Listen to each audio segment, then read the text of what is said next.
Antarctica अजीम बरे-आज़म दुनिया की एक ऐसी जगह है जहां आपको 2 एटीएम मशीन नजर आएंगी और पाकिस्तान का एक रिसर्च सेंटर। कुछ ऐसी ही अजीबोगरीब चीजों से ये अजीम बरे-आज़म भरा पड़ा है। यहाँ का टेम्परेचर इतना कम होने के बावजूद यहाँ ऐसी 400 झीलें हैं जिनका पानी कभी नहीं जमता और न ही यहाँ कोई टाइम जोन है और न ही जमीन के इस बड़े हिस्से पर किसी और मुल्क का कब्जा या हक है।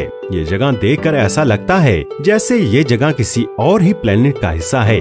पूरा बरे-आज़म बर्फ से ढके होने की वजह से शायद आप लोगों को लग रहा होगा कि ये जगह हमेशा से ही बर्फ से ढकी हुई थी, लेकिन सच्चाई तो कुछ और ही है। आज से तकरीबन 16 करोड़ साल पहले ये एक सुपर कॉन्टिनेंट का हिस्सा था, यानी उस वक्त एशिया, अफ्रीका, यूरोप जैसे सभी बरे-आज़म एक साथ आपस में जुड़े हुए थे और उस वक्त की गर्मी आज के मुकाबले में काफी ज्यादा हुआ करती थी।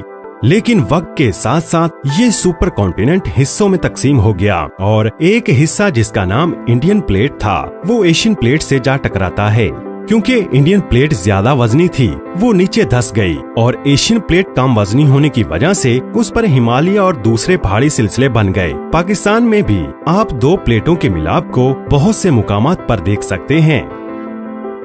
दरअसल ये तकसीम इसलिए हुआ था क्योंकि जमीन के नीचे जो टेक्टोनिक प्लेट्स हैं वो हर वक्त हरकत करती रहती हैं, जिसकी वजह से जल्जले भी आते हैं। ये मूवमेंट इतनी स्लो होती है कि हमें पता भी नहीं चलता और इसमें काफी लंबा अरसा लग जाता है। तो इसलिए अंटार्कटिका को तकरीबन 12 करोड़ साल लग गए पूरी तरह से बर्फ में तब्दील होने में।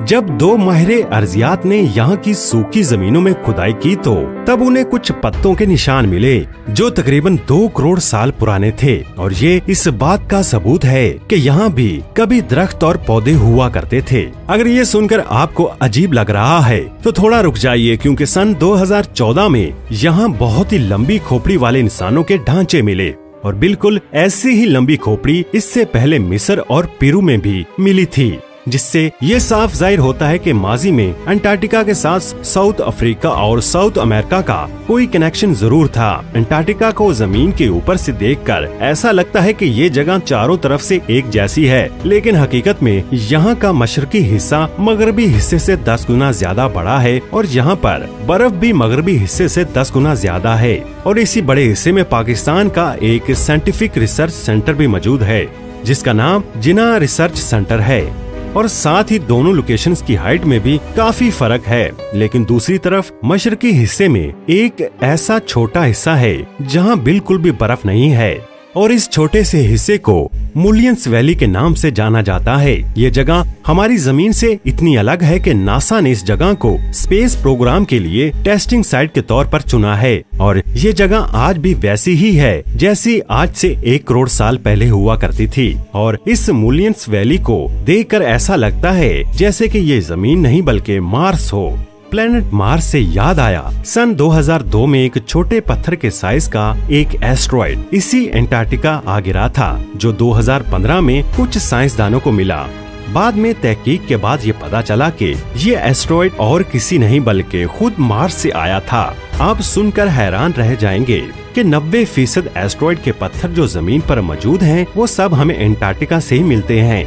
पिछले 50 सालों में 10,000 से ज्यादा मिटियोराइट्स इसी बरे-आज़म में पाए गए हैं, जिसमें से कुछ मिटियोराइट्स तकरीबन 7 लाख साल पुराने हैं।